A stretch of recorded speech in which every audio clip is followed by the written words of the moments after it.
Good morning. I'm glad you've been able to join us for this weekend's devotional.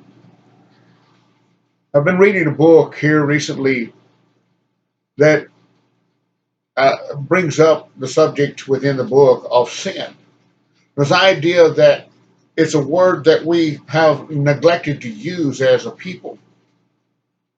We seek to use a much softer approach. We seek to, let's say, maybe hide the idea that what we've done is so illegitimate.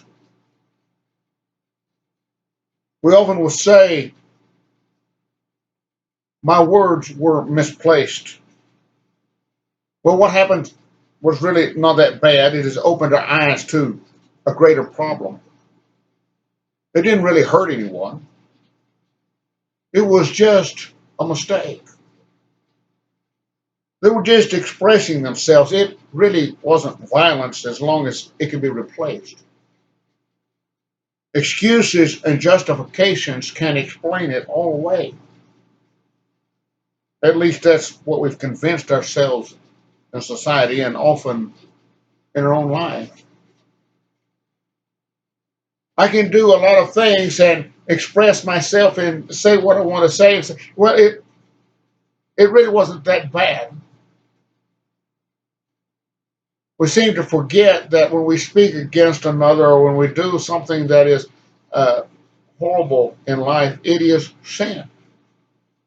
When we go against God, it is sin.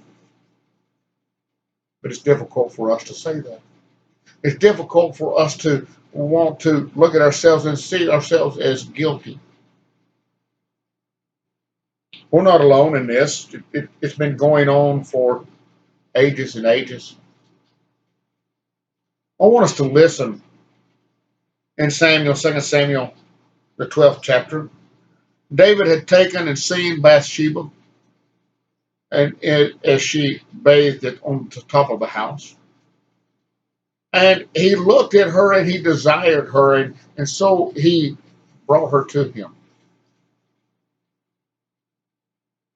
And that small sin turned into a greater sin. He laid with her, it says. She came with child. He sought to cover up that sin and say it wasn't that bad, and so he sent her husband to the front of the military lines that he might be killed. And he told them that he pushed them that they might go to the front line, that they might be there in excess. And so Uriah was killed, and he took Bathsheba as his wife. He refused to face the fact that he had committed sins. And in chapter 12 of 2 Samuel, it says, and the Lord sent Nathan to David, and he came to him and said to him, there were two men in a certain city, one rich and the other poor. The rich man had very many flocks and herds, but the poor man had nothing but one little ewe lamb, which he had bought, and he brought up, and it grew up with him and his children. He used to eat of the morsels and drink from the cup and lie in his arms. And it was like a daughter to him. Now there came a traveler to the rich man, and he was unwilling to take one of his own flock in the herd or herd to prepare for the guest who had come to him. But he took the poor man's lamb and prepared it for the man who had come to him. Then David's anger was greatly kindled against the man, and he said to Nathan, as the Lord lives, this man has done this, deserves to die. And he shall restore the lamb 4 times because he did this thing, because he had no pity. Nathan said to Daniel, or to David, you are this man. You see, it's difficult for us to accept the sins that we commit. We have a habit of trying to make it look as though it wasn't that bad or it was somebody else's fault. We seek to live our lives and believe that we are not guilty of sin.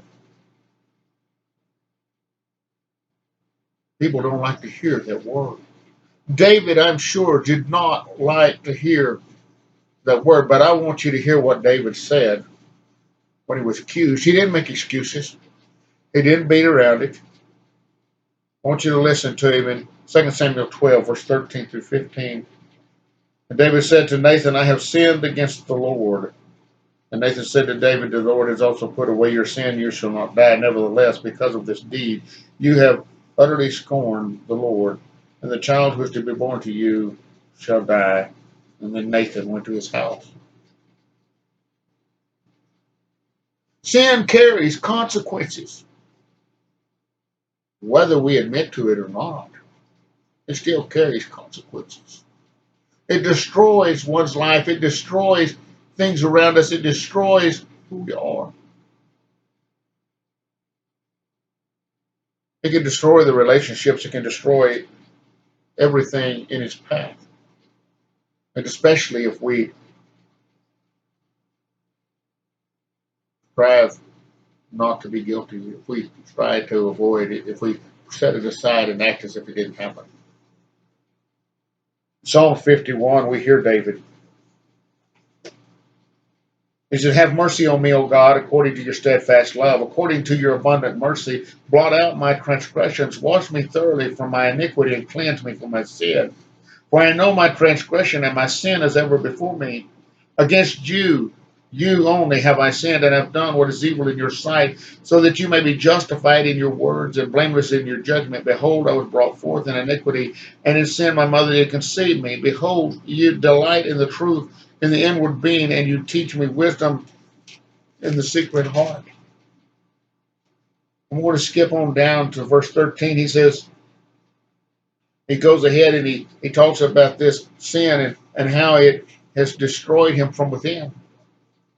It has caused pain, it has caused anguish, it has caused difficulties in his life, in the life of his wife now. It has even brought death to his son. He said, restore me, in verse 12, restore me to the joy of your salvation and uphold me in the willing spirit. In other words, change me, Lord. Then I will teach your transgressors your way, and sin and the sinners will return to you. Deliver me from blood guiltness, O God of my salvation, and my tongue will sing aloud of your righteousness. O Lord, open my lips, and my mouth will declare your praise. For you will not delight in sacrifice, or I would give it. You will not be pleased with burnt offering. The sacrifices of God are a broken spirit, a broken and contrite heart. You will not despise.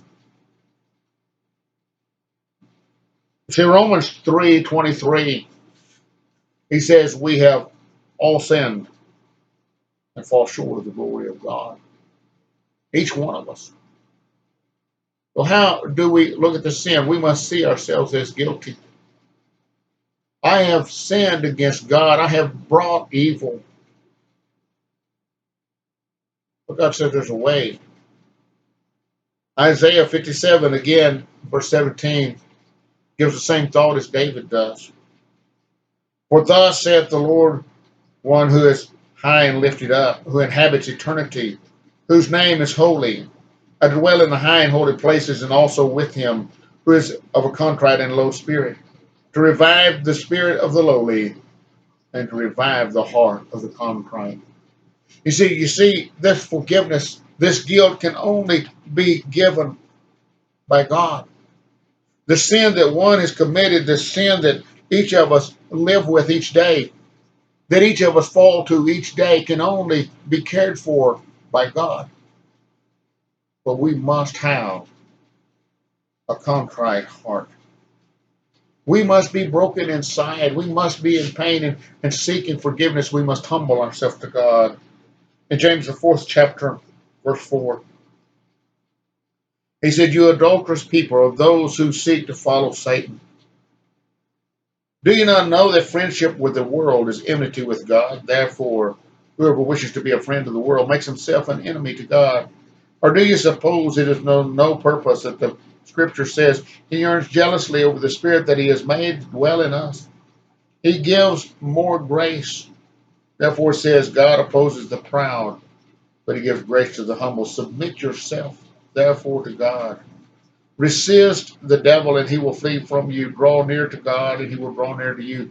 Cleanse your hands, you sinners, and purify your hearts, you double-minded. Be wretched and mourn and weep. Let your laughter be turned to mourning, and your joy to gloom. Humble yourself before the Lord, and he will exalt you. You see, in this world, sin is destructive. Sin destroys each one of us.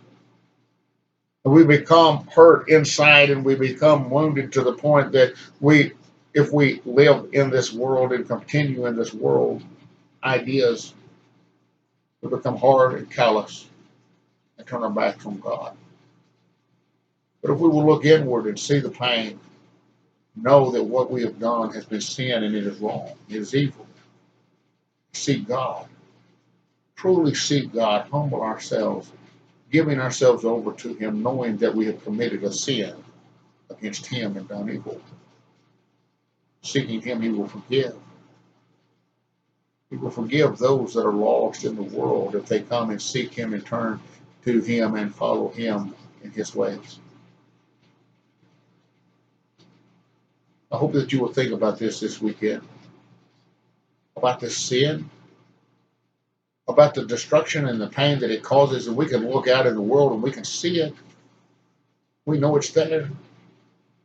We know they should do something different, and yet we fail to look at our own lives and realize that we're not much different a great deal of the time. We fail. We make mistakes. We do evil things. We need to be seeking God. I hope that you have a good weekend. I hope that you have a chance to enjoy this life, the last bit of sunshine we may have. No, I doubt it. But I hope you enjoy this weekend and have a good time. We would so be blessed if you would join us here at Dora Church of Christ for services Sunday morning. We thank you so much.